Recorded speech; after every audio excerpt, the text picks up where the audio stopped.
مگر اندر کا منظر نہ جانے کیوں اس کے دل کو چبھا تھا۔ سامنے ہی آئمہ بہرام کا ہاتھ تھامے کھڑی اس سے کچھ کہہ رہی تھی، اور بہرام جو ہاتھ جھٹکنے لگا تھا حمزہ کو اپنی جانب دیکھتے پا کر نہ جانے کیوں رک گیا۔ چلو نا بہرام، میرا ڈریس خراب ہو گیا ہے اور اب مجھے نیا ڈریس خریدنا ہے۔ چند دن رہ گئے ہیں رائمہ کی شادی میں، پھپھو نے کہا کہ تم سے کہوں تو مجھے شہر لے جاؤ گے۔ آئمہ لگاوٹ بھرے لہجے میں بول رہی تھی۔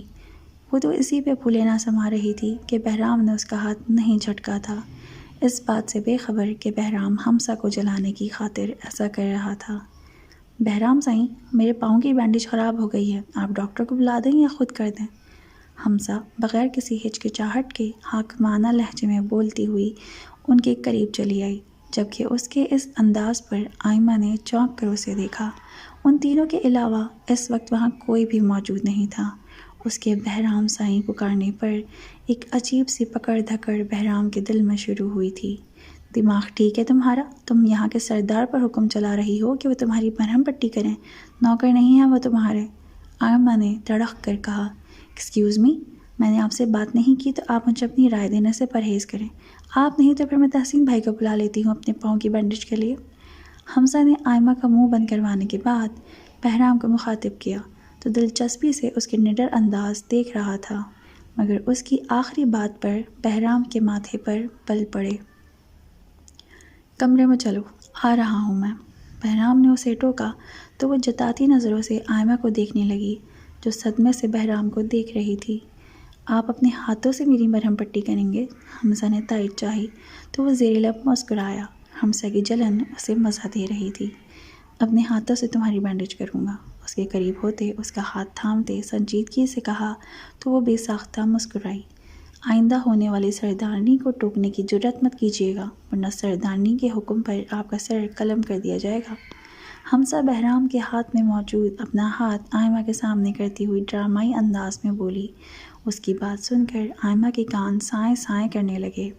بہرام نے حمزہ کی کسی بات کی تردید نہیں کی تھی، اور یہی بات آئمہ کو آگ لگانے کو کافی تھی۔ کیا بکواس کر رہی ہو تم ہماری برادری سے تعلق نہیں رکھتی، اور ایک سردار برادری سے باہر شادی نہیں کرتا۔ آئمہ نے جتایا تو حمزہ نے بہرام کو دیکھا۔ میری ماں ملک تھیں اور باپ چخت ہوئی۔ حمزہ ملک برادری سے ہے، جب میرا باپ میری ماں سے شادی کر سکتا ہے تو میں حمزہ سے کیوں نہیں؟ بہرام نے تلخ لہجے میں آئمہ سے پوچھا۔ ان کی بات اور ہے، ان کا معاملہ تم سے بالکل الگ ہے بہرام۔ تم وہ سب نہیں جانتی جو میں جانتی ہوں۔ تم اس سے شادی نہیں کر سکتے، تم مجھ سے شادی کرو گے کیونکہ میں تم سے محبت کرتی ہوں، آئمہ نے چٹک کر کہا۔ ایسا کیا ہے جو تم جانتی ہو اور میں نہیں؟ بہرام نے اس کی دوسری بات کو نظر انداز کرتے پوچھا۔ وہ میں تمہیں نہیں بتا سکتی۔ آئمہ نے نظریں چڑھائی تھیں کہ اپنی ماں سے اس نے وعدہ کیا تھا کہ وہ کبھی وہ سچائی کسی کو نہیں بتائے گی جو اس کی ماں نے اسے بتائی تھی۔ میرے پاؤں میں درد ہو رہا ہے، حمزہ نے ان کی باتوں سے اکتا کر کہا تو بہرام آئمہ کو نظر انداز کیا۔ حمزہ کو لے کر اس کے کمرے میں چلا آیا۔ کیا تھا یہ سب؟ کمرے میں آتے بہرام نے سنجیدگی سے استفسار کیا۔ کیا میں نے کوئی جھوٹ تو نہیں بولا؟ حمزہ کندھے اچکا کر بولی۔ اسے بتانے کی کیا ضرورت تھی شادی کے بارے میں؟ بہرام کے سوال پر حمزہ نے ٹھٹک کر اسے دیکھا۔ تو کیا تم مجھ سے شادی کر کے اس بات کو چھپا کر رکھنے والے تھے؟ کیا ہماری شادی اناؤنس نہیں ہونی تھی؟ تم ہمارے گھر رشتہ لے کر جاتے، پر سب کے سامنے ہماری شادی ہوتی تو تب بھی تو سب کو پتہ چلنا تھا نا، تو میں نے اب بتا دیا تو کیا ہوا؟ حمزہ نے تیکھے چتونوں سے اسے گھورا۔ معصوم سی حمزہ نہ جانے اس وقت کیسے اتنی بہادر ہو گئی تھی۔ نہیں بتانا چاہتا تھا میں کسی کو بھی، بہرام نے سادہ سے انداز میں کہا۔ یہ سچ تھا کہ وہ حمزہ سے نکاح اس کے بھائی سے بدلہ لینے کے لیے کرنے والا تھا، اور کبھی بھی کسی کو اس نکاح کے بارے میں بتانے والا نہیں تھا۔ پچھلے چند دنوں سے حمزہ کو لے کر جو جذبات اس کے دل میں پیدا ہو رہے تھے وہ انہیں جھٹکتا جا رہا تھا کہ وہ کبھی بھی اس شخص کی بہن کو نہیں اپنانا چاہتا تھا جس نے اس کی بہن کی زندگی برباد کر دی۔ کیا مطلب ہوا اس بات کا؟ حمزہ چونک کر اسے دیکھنے لگی، جس کے چہرے پر عجیب سے تاثرات چھائے ہوئے تھے۔ وہی جو تم نے سنا، میں تمہیں کبھی بھی اپنی بیوی کی حیثیت سے متعارف نہیں کروانا چاہتا، بہرام اپنی آپے سے باہر ہوتا بولا تھا۔ کچھ دیر پہلے اس کے لہجے میں جو ملائمت اور نرمی تھی وہ اب مفقود تھی۔ حمزہ کے سوال اسے زج کر رہے تھے۔ تو صاف کہو نا کہ کسی اور کو اس حویلی کے شایان شان بہو بنا کر لانا چاہتے ہو اور مجھے اپنی ہوس پوری کرنے کے لیے صرف رکھیل بنا کر۔ وہ بھی طیش میں آتی بولی تھی، مگر اس کے بعد بہرام کے بھاری ہاتھ کے پڑنے والے تھپڑ نے مکمل ہونے سے روک دی تھی۔ وہ نازک سی جان اس کے ہاتھ کا تھپڑ برداشت نہیں کر پائی تھی، تبھی لڑکھڑا کر نیچے گری تھی۔ بکھرے بال چہرے سے ہٹا کر اس نے نم بے یقین نگاہوں سے بہرام کو دیکھا تھا، جو لب بھینچے اسے ہی دیکھ رہا تھا۔ ہمسا کے خراش زدہ گال پہ بہرام کا ہاتھ چھپ گیا تھا۔ بہرام نے اس کا لال پڑتا چہرہ دیکھ کر اپنی مٹھی بھینچی۔ نفرت کرتی ہوں میں تم سے، صرف نفرت۔ کبھی تم سے شادی نہیں کروں گی، تمہاری بلیک میلنگ میں نہیں آؤں گی میں۔ تم نے کہا تھا نا کہ میں نے تم سے شادی نہ کی تو تم مجھے مار دو گے، تو مجھے موت قبول ہے مگر تمہاری بیوی بننا نہیں۔ تم دنیا کے آخری مرد بھی ہوگے تو حمزہ ملک تم سے شادی نہیں کرے گی، کبھی نہیں۔ روتے ہوئے اس نے اپنی بات مکمل کی تھی اور پھر اٹھ کر باتھ روم میں بند ہو گئی۔ بہرام نے باتھ روم کے بند دروازے کو تلخ نظروں سے دیکھا اور ٹیبل کو ٹھوکر مارتا کمرے سے باہر نکل گیا۔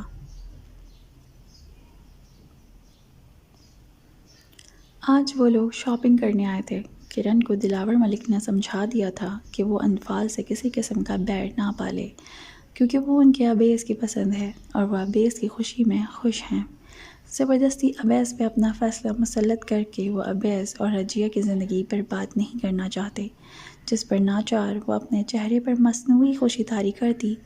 انفال کے لیے شاپنگ کرنے چلی آئی تھی۔ ابیز اور طہور بھی ان کے ساتھ ہی تھے اور طہور کو انفال خود اپنے ساتھ لائی تھی، یہ کہہ کر کہ سامان اٹھانے کے لیے ایک ملازمہ چاہیے۔ اس کی بات پر سب کے سامنے ابیز چپ رہا تھا، لیکن اسے انفال کا طہور کے لیے انداز پسند نہیں آیا تھا۔ انفال اپنی پسند سے بڑھ چڑھ کر شاپنگ کر رہی تھی، جبکہ طہور چپ چاپ ان کے ساتھ چلتی جا رہی تھی۔ ابیز بھی ان کے ساتھ ہی تھا، لیکن انفال کی نسبت وہ اتنا پرجوش نہیں تھا۔ کرن انفال کو اس کی پسند کا جوتا دلانے کے لیے کسی دوسری دکان میں چلی گئی۔ طہور بھی سامان اٹھائے ان کے پیچھے جانے لگی۔ جب ابیز نے اسے روکا، تمہیں ان کے پیچھے ہلکان ہونے کی ضرورت نہیں ہے، یہاں بیٹھو، میں تمہارے لیے جوس لے کر آتا ہوں۔ اس سے سارا سامان لے کر ایک طرف رکھا اور اسے وہیں موجود کرسی پر بٹھا کر وہ مال میں موجود کیفے کی جانب چلا گیا۔ طہور ادھر ادھر دیکھ رہی تھی۔ جب انفال واپس آئی، ابھی کہاں ہیں؟ انفال نے طہور سے پوچھا۔ نظریں اس کے سادہ سے حلیے پر جمی ہوئی تھیں۔ وہ آج بھی شلوار قمیض میں ملبوس تھی، دوپٹے کو حجاب کی شکل دے رکھی تھی، جبکہ کندھوں پر چادر تھی۔ انفال نے گھٹنوں تک آتی قمیض کے ساتھ کیپری پہن رکھی تھی اور دوپٹے کو سر پر اوڑھ رکھا تھا۔ جوس لینے گئے ہیں، طہور نے سادگی سے بتایا۔ تمہارے لیے؟ انفال نے معنی خیزی سے ہنستے ہوئے کہا تو طہور نے چونک کر اسے دیکھا مگر چپ رہی۔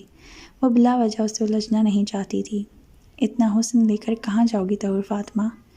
وہ اس کے نزدیک بیٹھتے انفال نے سوال کیا تو وہ ایک بار پھر چونکی۔ اس سوال کا میں کیا مطلب سمجھوں؟ طہور نے تلخ لہجے میں پوچھا۔ تمہاری شادی کیوں نہیں ہوئی ابھی تک؟ انفال نے اس کا سوال نظر انداز کرتے ایک اور سوال کیا۔ جب حکم الہی ہوگا تب ہو جائے گی، طہور نے نپا تلا جواب دیا۔ اگر کوئی بہت امیر، ڈیشنگ، ہینڈسم سا مرد تمہیں پرپوز کرے تو تم اس سے شادی کر لو گی؟ انفال نے اس کی طرف دیکھتے پھر سے سوال کیا۔ نہیں، مجھے امیروں سے نفرت ہے اور میں کبھی شادی نہیں کروں گی، طہور نے کہا۔ انفال نے حیرت سے اسے دیکھا۔ کیوں؟ انفال نے پوچھا۔ میں آپ کو بتانا ضروری نہیں سمجھتی، طہور نے سرد لہجے میں کہا تو وہ کندھے اچکاتی کھڑی ہوئی۔ تم پھر یہاں سامان کی چوکیداری کرو، میں دیکھ لوں ابھی کہاں رہ گئے، جتاتے انداز میں کہہ کر وہ بھی کیفے کی جانب بڑھ گئی۔ طہور بیزاری سے کھڑی ہوتی گلاس ریلنگ سے لگ کر سامنے دیکھنے لگی، جہاں کرن ایک آدمی کے سامنے کھڑی تھی، جہاں سے اس آدمی کا آدھا رخ نظر آ رہا تھا۔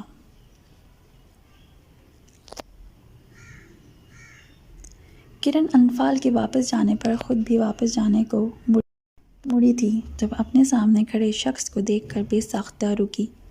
سامنے کھڑے شخص کو دیکھ کر کیا کیا نہ یاد آیا تھا اسے۔ ماضی نے اتنی تیزی سے خود کو دہرایا تھا کہ وہ اپنی آنکھیں نم ہونے سے نہ روک پائی تھی۔ سامنے کھڑا وہ شخص جو اس کی زندگی کا ایک سیاہ باب تھا، اسے وہ چاہ کر بھی اپنی زندگی سے کھرچ نہ پائی تھی۔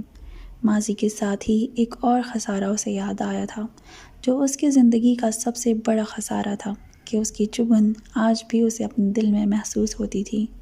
اس کے بس میں ہوتا تو شاید وہ کبھی ویسا نہ ہونے دیتی جیسا ہو چکا تھا۔ اس کے جیسا ہی حال سامنے کھڑے شخص کا تھا، جس کے چہرے پر بے یقینی سی بے یقینی تھی، جیسے سامنے موجود کرن کو اپنے سامنے کی پانے کی توقع نہ کر رہا ہو۔ کیسی ہو؟ بے ساختہ اس کے منہ سے نکلا تو کرن نے خود کو سنبھالتے اپنے آنسو حلق میں اتارے۔ الحمدللہ، بے حد خوش اور اپنی زندگی میں بے حد مطمئن۔ کرن کا جواب اس سے پچھتاووں میں دھکیل گیا تھا۔ تم کیسے ہو شہزاد ملک؟ حال تو بہت خراب لگ رہے ہیں۔ کرن نے طنزی انداز اپنایا تو شہزاد ملک پھیکا سا مسکرائے۔ مظلوم کی آہ لے کر خوشگوار زندگی گزار بھی کیسے سکتا ہوں میں؟ شہزاد ملک نے کہا تو کرن کا دل تیزی سے دھڑکا۔ وہ کیسی ہے؟ کرن کے دل میں بے ساختہ اس کا خیال آیا تھا، جسے وہ ایک لمحے کے لیے بھی فراموش نہیں کر پائی تھی۔ وہ جسے سامنے کھڑے شخص نے اس سے چھین لیا تھا، وہ وجود جس کے لیے کرن لمحہ لمحہ تڑپی تھی، مگر سامنے کھڑے شخص کو اس پہ ترس نہیں آیا تھا۔ کرن کے سوال پر شہزاد ملک کا دل لرزا تھا۔ ٹھیک ہے وہ۔ شہزاد ملک کا لہجہ لڑکھڑایا تھا۔ بہت بڑی ہو گئی ہوگی نا؟ مجھے یاد کرتی ہے وہ؟ اب تک تو شادی بھی ہو گئی ہوگی اس کی۔ کرن نے ایک ہی سانس میں کئی سوال کر ڈالے، جبکہ ہر سوال کے ساتھ شہزاد ملک کے دل میں ہوک سی اٹھنے لگی۔ ہاں، شادی کر دی اس کی، مگر پتہ نہیں خوش ہے یا نہیں، شہزاد ملک نے کھوئے کھوئے لہجے میں کہا۔ کیا مطلب؟ کرن نے ٹھٹک کر پوچھا۔ شہزاد ملک کے چہرے کے تاثرات اسے ڈرا رہے تھے۔ تم نے مجھے بد دعا دینی تھی تو دے دیتی، ہماری بیٹی کو تو نہ دیتی، شہزاد ملک نے پھیکے لہجے میں کہا تو کرن کا دل کسی انہونی کے خوف سے بند ہونے لگا۔ کیا ہوا ہے اسے؟ کرن کو اپنی ہی آواز کسی گہرے کنویں سے آتی محسوس ہوئی تھی۔ میں باپ ہونے کا کوئی فرض نہیں نبھا سکا، نہ جانے کس حال میں ہوگی وہ۔ ایسا بد نصیب باپ تو شاید ہی کوئی ہو جسے معلوم ہو کہ اس کی بیٹی بھیڑیوں کے بیچ ہے، مگر وہ کچھ کر نہ سکے۔ بے بسی بھرے لہجے میں کہتے شہزاد ملک نے کرن کو سعدیہ کے انفعال سے سلوک، اس کے اچانک نکاح اور پھر اس کے کوٹھے پہ ہونے تک کی ساری بات بتا دی، جسے سن کر کرن کو لگا کہ وہ اگلا سانس نہیں لے پائے گی۔ کاش میں تمہیں اس سے الگ نہ کرتا تو آج وہ اس حال میں نہ ہوتی۔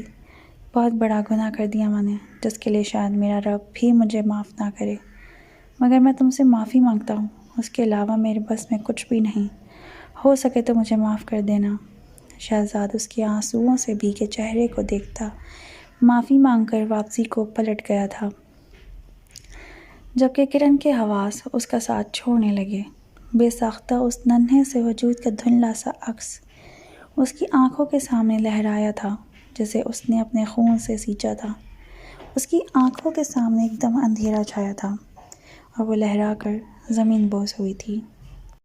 دور کھڑی اس کی جانب دیکھتی تہور کی آنکھیں ایک دم پھیلی تھیں۔ وہ سامان وہی چھوڑتی تیزی سے اس جانب بھاگی تھی، جبکہ اسے بھاگتا دیکھ کر اس کی طرف آتے عبیس اور انفال بھی پریشان ہوتے اس کے پیچھے لپکے تھے۔ کرن کے قریب آتے ہی تہور نے اس کے قریب بیٹھتے کرن کا سر اپنی گود میں رکھتے اس کے گال تھپتھپائے تھے جو بھیگے ہوئے تھے۔ بیگم صاحبہ، آنکھیں کھولیں، کیا ہوا آپ کو؟ وہاں موجود شاپ کیپر اور کچھ لوگ بھی ان کی طرف متوجہ ہوئے تھے۔ کیا ہوا انہیں؟ عویس نے کرن کو بے ہوش دیکھ کر ان کے قریب جھکتے پوچھا۔ پتہ نہیں، تہور نے پریشانی سے جواب دیا تو عویس نے جلدی سے کرن کو اٹھایا اور سیڑھیوں کی طرف بڑھا۔ تہور اور انفال بھی ان کے پیچھے ہو لی تھی اور وہاں سے آتے ہوئے انفال اپنا سامان لینا نہ بھولی تھی۔ کچھ ہی دیر میں وہ سب اسپتال موجود تھے۔ کرن کو ایمرجنسی میں لے جایا گیا تھا۔ وہ تینوں باہر ہی ڈاکٹر کے باہر آنے کا انتظار کر رہے تھے۔ اچانک سے کیا ہو گیا انہیں؟ عویس بڑبڑایا۔ پتہ نہیں، کوئی آدمی ان سے بات کر رہا تھا، پھر وہ آدمی چلا گیا تو بیگم صاحبہ بے ہوش ہو گئیں، تہور نے بتایا تو عویس کے ماتھے پر بل پڑے۔ شاید بی پی لو ہو گیا ہو ان کا، انفال نے کہا، مگر جواباً وہ دونوں چپ رہے۔ تقریباً 1 گھنٹے بعد ڈاکٹر باہر آئے تھے۔ کیا ہوا انہیں؟ عویس جلدی سے ان کی طرف لپکا۔ آپ مریضہ کے کیا لگتے ہیں؟ ڈاکٹر نے پوچھا۔ میں بیٹا ہوں ان کا، سب خیریت تو ہے نا؟ عویس نے فکر مندی سے پوچھا۔ انہیں منی ہارٹ اٹیک ہوا ہے، ابھی وہ بے ہوشی میں کسی انفال کو پکار رہی تھیں، ڈاکٹر نے کہا تو وہ تینوں چونکے۔ انفال کو؟ ان کی حیرت تو بجا تھی کہ کرن کا انفال سے کوئی دلی لگاؤ تو تھا نہیں جو وہ لاشعور میں بھی انفال کو یاد رکھتی۔ جی ہاں، کچھ دیر میں انہیں ہوش آ جائے گا تو آپ ان سے مل سکیں گے، لیکن انفال جو کوئی بھی ہیں آپ ان کو بھی بلا لیں۔ ڈاکٹر عبیس کو ہدایت کرتا آگے بڑھ گیا۔ 2 دن میں ساسو ماں کو مجھ سے اتنی محبت ہو گئی، یقین نہیں آ رہا، انفال نے بے یقینی سے کہا تو عبیس نے خوشمگی نگاہوں سے اسے گھورا، البتہ کہا کچھ نہیں۔ عبیس نے گھر پر فون کر کے دلاور ملک کو اطلاع دے دی تھی، جس پر وہ حسنہ کے ساتھ گھر سے اسپتال کے لیے نکل آئے تھے۔ آج 2 دن گزر چکے تھے مگر ملیحہ کا کچھ پتہ نہیں چلا تھا۔ احسان ان 2 دنوں میں دیوانہ سا ہو کر رہ گیا تھا۔ بہرام نے اسے بتا دیا تھا کہ وہ آس پاس والے کچھ گاؤں میں پتہ کروا چکا ہے، مگر ملیحہ نہیں ملی اور اب وہ شہر میں اسے تلاش کروا رہا ہے۔ احسان ہاتھ پر ہاتھ دھرے نہیں بیٹھ سکتا تھا، تبھی دن کو نکلتا اور آدھی رات کو جا کر واپس آتا۔ اس بیچ اسے یہ بھی بھول جاتا کہ کھانا بھی کھانا ہے، مگر اس کی 1000 کوششوں کے بعد بھی ملیحہ نہیں ملی تھی۔ سبھی مہمان جا چکے تھے، جن میں اس کے تایا تائی اور یاسر بھی شامل تھے، لیکن عبیدہ نے صدرہ کو روک لیا تھا تاکہ وہ احسان کو اپنے قابو میں کر سکے اور احسان ملیحہ کو بھول جائے۔ احسان کو ارد گرد کا ہوش ہی کب تھا جو وہ کسی پہ دھیان دے پاتا، وہ تو بے بسی کی انتہا پہ تھا۔ آج حبیبہ اپنے شوہر کے ساتھ سسرال سے آئی تھی اور ملیحہ کی گمشدگی اور اس پہ لگے الزام کو جان کر دم خود رہ گئی تھی۔ احسان کی طرح اس نے بھی ملیحہ پہ یقین کیا تھا، کیونکہ وہ جانتی تھی ملیحہ کبھی ایسا کچھ نہیں کر سکتی۔ حبیبہ نے اپنی ماں کو احساس دلانا چاہا تھا، مگر عبیدہ نہ جانے کیوں ملیحہ کا ذکر بھی سننا نہیں چاہتی تھی۔ ان 2 دنوں میں احسان نے ایک بار بھی اپنی ماں سے بات نہیں کی تھی کہ انہی کی وجہ سے تو اس کی عزت دربدر ہوئی تھی۔ اگر وہ پہلے ہی اپنی ماں کے خلاف کھڑا ہو جاتا تو آج ملیحہ اس کے پاس ہوتی۔ وہ بغیر کسی سے بات کیے سیدھا کمرے میں چلا آیا تھا۔ 2 ہی دنوں میں اس کا حال بگڑ گیا تھا۔ ملک جیسے کپڑے پہن رکھے تھے، بال بھی بکھرے ہوئے تھے، جبکہ بھوک ہڑتال کے باعث کمزوری الگ ہو رہی تھی، مگر اسے اپنی پرواہ ہی نہیں تھی۔ وہ کمر کے بل اپنے پلنگ پہ ڈھہ کر آنکھیں مون گیا تھا۔ آنکھیں بند کرتے ہی آنکھوں کے سامنے ملیحہ کا من موہنا شرمایا سا روپ لہرایا تھا، اور اس کے ساتھ ہی اسے اپنے بالوں میں نرم سے ہاتھوں کا لمس محسوس ہوا۔ وہ بے ساختہ مسکراتا وہ ہاتھ تھام گیا۔ مجھے پتا تھا تم میرے بنا نہیں رہ سکتی۔ کہاں چلی گئی تھی مجھے چھوڑ کر؟ جانتی ہے نا کہ احسان اپنی مالا کے بنا ایک پل نہیں رہ پاتا۔ اس کا ہاتھ لبوں سے لگاتے ہوئے احسان نے بھیگے لہجے میں شکوہ کیا۔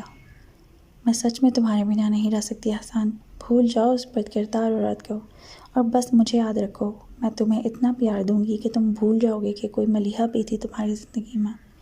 اپنے کان میں سرگوشی کی مانند گونجتی آواز سن کر احسان کی آنکھیں پٹ سے کھلی تھیں۔ جھٹ سے مقابل کا ہاتھ چھوڑ کر چہرہ گھمایا تو سامنے ہی صدرہ اس کے بے حد قریب بیٹھی ایک ادا سے مسکرا رہی تھی۔ تمہاری ہمت کیسے ہوئی میرے قریب آنے کی؟ بنا کسی لحاظ کے چیختا وہ صدرہ کو دھکا دے کر اپنے پلنگ سے نیچے گرا چکا تھا، جس پر صدرہ ششدر سی رہ گئی تھی۔ کوہنیاں بری طرح درد کرنے لگی تھی۔ یہ کیا جاہلوں والی حرکت تھی؟ زمین سے اٹھتی وہ چٹک کر بولی تو احسان جارحانہ انداز میں اس کی طرف بڑھتا اس کی گردن دبوچ گیا۔ ہاں جاہل ہوں میں تو کیا کرنے آئی تھی میرے کمرے میں؟ ہمت کیسے کی مجھے چھونے کی؟ ہاں تمہیں کیا لگا تھا کہ مالا نہیں ہے تو احسان تمہارا ہو گیا؟ بھول ہے یہ تمہاری، احسان مالا کا تھا اور اسی کا رہے گا۔ اس کی گردن پہ دباؤ ڈالتا وہ دھاڑا، جبکہ صدرہ کی آنکھیں ابلنے کو تھیں۔ دم گھٹنے سے آنکھوں سے آنسو نکلنے لگے تھے، مگر احسان کو اس پر ترس نہیں آیا تھا۔ اس نے ہاتھ اپنی گردن پر جمے حسان کے ہاتھوں پر رکھتے خود کو چھڑوانے کی کوشش کی، مگر ہاتھوں سے تو جیسے جان ہی نکل گئی تھی۔ وہ اسے سچ میں جان سے مار دیتا اگر حبیبہ کمرے میں نہ آتی، جس کے ہاتھ میں کھانے کی ٹرے تھی۔ سامنے کا منظر اس کے لیے شاکنگ تھا۔ تیزی سے ٹرے پلنگ پہ رکھتے اس نے احسان کو صدرہ سے دور دھکیلنا چاہا۔ چھوڑو اسے بھائی، وہ مر جائے گی۔ ناکام ہو کر حبیبہ نے التجا کی تھی، اچھا ہے مر جائے تاکہ جان چھوٹے میری اس سے، احسان نے نفرت بھرے لہجے میں کہا تو حبیبہ نے ایک بار پھر اسے دور دھکیلنے کی کوشش کی، جس پر احسان لڑ کھڑایا تھا۔ احسان کی گرفت ڈھیلی ہوتے ہی صدرہ اسے دھکا دے کر مزید دور کھسکی اور بری طرح کھانستی سانس بحال کرنے لگی۔ پاگل ہو گئے ہو بھائی؟ حبیبہ نے سدرہ کی کمر سے ہلاتے ہوئے احسان کو گھورا، جو اب بھی سدرہ کو کھا جانے والی نظروں سے گھور رہا تھا۔ ہاں، پاگل ہو گیا ہوں، اس کی ہمت کیسے ہوئی مجھے چھونے کی؟ مجھ پر صرف میری مالا کا حق ہے، اس نے سوچا بھی کیسے میری مالا کا حق لینے کے بارے میں؟ احسان سرد لہجے میں کہتا، ایک بار پھر سدرہ کی جانب بڑھا تو وہ خوفزدہ ہوتی اونچی آواز میں رونے لگی۔ غلطی ہو گئی، اس سے آئندہ نہیں آئے گی تمہارے سامنے۔ حبیبہ نے احسان کو روکنے کا اشارہ کرتے اٹھ کر سدرہ کو پانی پلایا۔ کیا ہو گیا؟ یہ شور کیسا ہے؟ عبیدہ سدرہ کے رونے کی آوازیں سن کر کمرے میں آئی تھی۔ احسان نے مجھے مارا ہے چچی، سدرہ نے عبیدہ کو دیکھ کر شکایت لگائی، تو عبیدہ نے غصے سے احسان کو دیکھا۔ دماغ خراب ہو گیا ہے تیرا؟ ہونے والی بیوی ہے یہ تیری، اور تو نے اس پہ ہاتھ اٹھایا ہے؟ عبیدہ نے کڑک لہجے میں اسے استفسار کیا۔ کیا کہا؟ بیوی؟ اس کی اتنی اوقات ہے کہ یہ میری بیوی بنے؟ میری صرف ایک ہی بیوی ہے، اور وہ ہے مالا، میری مالا، اس کے علاوہ کسی کی جگہ نہیں ہے میری زندگی میں۔ احسان نے مضبوط و مستحکم لہجے میں جتایا۔ بیوی نہیں، ونی میں آئی تھی وہ، اور صرف منکوحہ تھی تیری۔ اب وہ بھاگ گئی ہے تو کیا ساری عمر روک لگا کر بیٹھے گا؟ جلد ہی سدرہ اس گھر میں بہو بن کر آئے گی۔ معافی مانگ سدرہ سے، عبیدہ نے کہا تو احسان تمسخرانہ انداز میں ہنسا۔ معافی مانگوں؟ وہ بھی اس ناگن سے؟ مر کر بھی نہیں۔ اور کیا کہا؟ منکوحہ؟ وہ منکوحہ نہیں، بیوی ہے میری، اپنے شوہر کے گھر میں رہتی تھی، اور جب پہلے سے شوہر کے گھر میں ہو تو رخصتی کیسی؟ احسان کی بات میں چھپا مطلب جان کر عبیدہ کی آنکھیں کھلی رہ گئی تھیں۔ کیا کہا؟ عبیدہ نے حیرت کی زیادتی سے پوچھا۔ وہی جو تم نے سنا اماں، ملیحہ احسان کی بیوی ہے، صرف منکوحہ نہیں، اور میں آخری بار کہہ رہا ہوں، ملیحہ نہیں تو کوئی نہیں، اور اگر اس بار تم نے زبردستی کرنے کی کوشش کی نا تو اپنے بیٹے کا مرا منہ دیکھو گی تم۔ نے ہر بار تمہاری وجہ سے ملیحہ کو اس گھر میں وہ مقام نہیں دے پایا جس کے وہ حقدار تھی، صرف یہ سوچ کے تم ماں ہو میری۔ بدتمیزی نہیں کرنا چاہتا تھا، لیکن مجھے نہیں پتا تھا کہ میری چپی میری مالا کو مجھ سے دور کر دے گی۔ بات کرتے کرتے احسان کی آواز بھیگی تو وہ رخ موڑ گیا۔ اس سے کہو یہاں سے چلی جائے، ورنہ میں سچ میں سے قتل کر دوں گا، احسان نے بھاری بوجھل لہجے میں کہا تو عبیدہ چپ چاپ سدرہ کو وہاں سے لے گئی۔ ملیحہ سے لاکھ نفرت سہی، مگر وہ اپنا بیٹا نہیں کھونا چاہتی تھی۔ کھانا کھا لو بھائی، حبیبہ نے ان کے جانے کے بعد احسان سے کہا۔ بھوک نہیں ہے مجھے، احسان نے دو ٹوک انداز میں کہا۔ فکر مت کرو، بھاوج مل جائے گی، لیکن جب وہ ملے گی تو تمہیں اس حال میں دیکھ کر اسے دکھ ہوگا، اور اسے ڈھونڈنے کے لیے تمہیں بھی تو توانائی چاہیے نا، جو کھانا کھانے سے ہی ملے گی۔ حبیبہ نے اسے سمجھانا چاہا۔ کھانا یہیں رکھا ہے، یہ سوچ کر کھا لینا کہ بھاوج کو تکلیف ہوگی جب اسے پتہ چلے گا کہ تم اس کے بعد بھوکے رہتے رہے۔ حبیبہ کی ایک آخری کوشش کر کے کمرے سے نکل گئی تھی۔ میں مر جاؤں گا مالا، تیرے بغیر سچ میں مر جاؤں گا، پلنگ پر بیٹھ کر روٹی کرنے والا منہ میں ڈالتے وہ بڑبڑایا تھا۔ آنکھیں ایک بار پھر برسنے کو تیار تھیں۔ یہ شام کا وقت تھا۔ ڈاکٹر نے کہا تھا کہ کرن کو 1 گھنٹے میں ہوش آ جائے گا، مگر اسے ابھی تک ہوش نہیں آیا تھا۔ دلاور ملک نے بابر ملک کو بھی بتا دیا تھا، اور وہ بھی رضیہ اور عجیہ کے ساتھ وہاں چلے آئے تھے۔ وہ سب لوگ خاموشی سے باہر بیٹھے کرن کے ہوش میں آنے کا انتظار کر رہے تھے۔ طہور کے جانے کا وقت تو کب کا گزر چکا تھا، لیکن کچھ سوچ کر وہ یہیں رہ گئی تھی۔ ہاں، رحیم صاحب کو وہ فون کر کے بتا چکی تھی کہ اسے آج دیر ہو جائے گی۔ تقریباً 6:30 بجے کا وقت تھا جب اندر سے چیخوں کی آواز آئی، جس پر سبھی چونک کر اندر کی جانب بھاگے۔ طہور بھی ان کے پیچھے ہی اندر کی جانب گئی تھی، اور اندر جا کر اندر کا منظر دیکھ کر وہ دروازے پر ہی کھڑی رہ گئی۔ سامنے ہی کرن اپنے بال نوچتی اونچی آواز میں پاگلوں کی طرح رو رہی تھی۔ بابر ملک اور عبدیز اسے سنبھالنے کی کوشش کر رہے تھے، مگر وہ کسی کے قابو میں نہیں آ رہی تھی۔ کرن، سنبھالو خود کو، کیا ہوا ہے تمہیں؟ کیوں ایسے کر رہی ہو؟ یوں تو مزید تمہاری طبیعت خراب ہو جائے گی۔ دلاور ملک نے کرن کو بازوؤں سے دبوچ کر جھٹکا دیا تو وہ دلاور ملک کو دیکھنے لگی۔ اس کی حالت دیکھ کر حسنہ بھی ایک طرف کھڑی رو رہی تھی۔ دلاور، میری بیٹی، وہ ٹھیک نہیں ہے، کرن نے روتے ہوئے کہا تو عبیز کے ماتھے پر بل پڑے۔ کچھ بھی نہیں ہوا کسی کو، یہ دیکھیں حسنہ آپ کے سامنے ٹھیک ٹھاک کھڑی ہے، اور حمزہ بھی بالکل ٹھیک ہے، میری آج ہی تحسین سے بات ہوئی تھی۔ عبیز نے کرن کو سمجھانا چاہا، مگر وہ اسے نظر انداز کی بابر کی طرف مڑی۔ میری بڑی بیٹی بھائی، میری پہلی بیٹی، کرن نے بابر کو دیکھتے ہوئے کہا تو سب حیرت سے بابر ملک کو دیکھنے لگے۔ کرن کی بات یہ کسی کو خاص سمجھ نہیں آئی تھی سوائے بابر ملک اور دلاور ملک کے۔ کیسی بہکی بہکی باتیں کر رہی ہو کرن، اسے کیا ہونا ہے بھلا؟ اپنے باپ کے گھر وہ ٹھیک ہوگی بالکل۔ بابر ملک نے اس کی بات کی نفی کرتے ہوئے کہا تو انکار میں سر ہلا گئی۔ آج اس کا باپ ملا تھا مجھے، اس نے بتایا کہ اس نے اپنی بیٹی کی زندگی برباد کر دی، میری بیٹی کو جیتے جی درگور کر دیا۔ کرن بولتی ہوئی ایک بار پھر پھوٹ پھوٹ کر رونے لگی۔ آپ ہی ایک بار میں سب کچھ کیوں نہیں بتا دیتی تاکہ سب کی الجھن ختم ہو سکے؟ انفال نے اکتا کر کہا تو دلاور ملک نے اسے گھورا، مگر وہ بے نیازی سے کندھے اچکا گئی۔ آپ ساری بات بتائیں، کس بیٹی کی بات کر رہی ہیں آپ؟ عبیز نے سب کے دلوں میں مچلتے سوال کو زبان دی تو کرن نے عبیز کو دیکھا۔ حسنہ، طہور، عجیہ اور رضیہ خاموش کھڑی ان سب کو دیکھ رہی تھیں کہ کرن کی باتوں نے انہیں الجھا کر رکھ دیا تھا۔ آج مجھے میرا پہلا شوہر ملا تھا، ہماری ایک بیٹی تھی جو اس نے طلاق کے بعد مجھ سے چھین لی اور کبھی مجھے اس سے ملنے نہیں دیا۔ پھر میری دوسری شادی ہو گئی، اس کے بعد بھی میں نے اس سے ملنے کی بے حد کوشش کی، لیکن مجھے کبھی اس سے ملنے نہیں دیا گیا۔ مجھے لگا تھا وہ اپنے باپ کے گھر خوش ہوگی، لیکن آج مجھے پتہ چل رہا ہے کہ وہ خوش نہیں ہے، وہ ٹھیک نہیں ہے۔ دلاور، آپ اسے ڈھونڈ کر میرے پاس لے آئیں ورنہ میں مر جاؤں گی۔ کرن نے روتے ہوئے اس سے التجا کی تو حسنہ نے پھٹی آنکھوں سے کرن کو دیکھا۔ اس کی ایک بڑی سوتیلی بہن بھی تھی، یہ بات اس کے کسی صدمے سے کم نہیں تھی۔ تم فکر مت کرو، میں اسے تمہارے پاس لے آؤں گا، اس وقت تمہیں آرام کی ضرورت ہے، تم آرام کرو۔ بابر ملک کرن کو ہدایت کرتے عبیز اور دلاور ملک کو لیے کمرے سے باہر نکل گئے۔ حسنہ، عجیہ اور رضیہ اب کرن کے ارد گرد ساری بات پوچھنے لگی تھیں، جبکہ انفال ایک طرف بے نیاز کھڑی تھیں۔ طہور اب بھی وہیں کھڑی تھی۔ سب کو آپس میں گم دیکھ کر وہ واپسی کے لیے پلٹی کہ کرن اب ٹھیک تھی۔ کہاں جا رہی ہو؟ انفال نے اسے کمرے سے باہر جاتے دیکھ کر پوچھا۔ گھر، یک لفظی الفاظ جواب دے کر وہ پھر باہر کی جانب بڑھ گئی تو انفال کندھے اچکا کر صوفے پر بیٹھتی وہاں رکھا میگزین دیکھنے لگی۔ کرن کی بیٹی اور کرن کے دکھ سے اسے کوئی غرض نہیں تھی، لیکن اگر وہ ان کی باتوں پر توجہ دے لیتی تو شاید اتنی بے نیاز نہ رہ پاتی جتنی اب تھی۔